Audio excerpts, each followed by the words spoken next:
এরদোয়ানের নেতৃত্বাধীন তুরস্ক সামরিক শক্তি বৃদ্ধিতে দ্রুত অগ্রগতি করছে। সম্প্রতি দেশটি আবারও ব্যালিস্টিক মিসাইলের সফল পরীক্ষা চালিয়েছে, যা মিসাইলের পাল্লা এবং লক্ষ্যবস্তুতে আঘাতের নির্ভুলতা আরও বাড়াবে বলে মনে করছেন দেশের শীর্ষ প্রতিরক্ষা কর্মকর্তারা।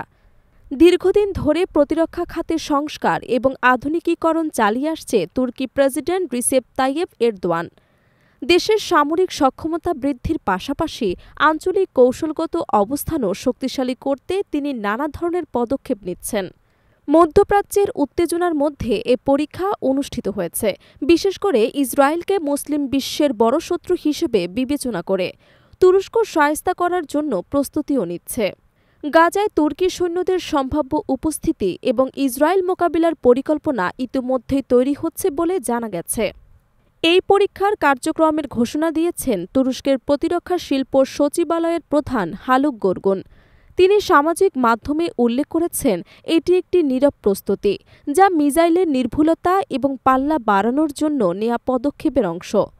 তার মতে সুনির্দিষ্ট পরিকল্পনা এবং প্রযুক্তিগত উন্নতির মাধ্যমে আঙ্কারা তার প্রতিরক্ষা সক্ষমতাকে নতুন উচ্চতায় নিয়ে গেছে। ফেব্রুয়ারিতে তুরস্ক ইতিমধ্যে স্বল্প পাল্লার ব্যালিস্টিক মিসাইল ব্যবস্থা টাইফুনের সফল পরীক্ষা চালিয়েছে।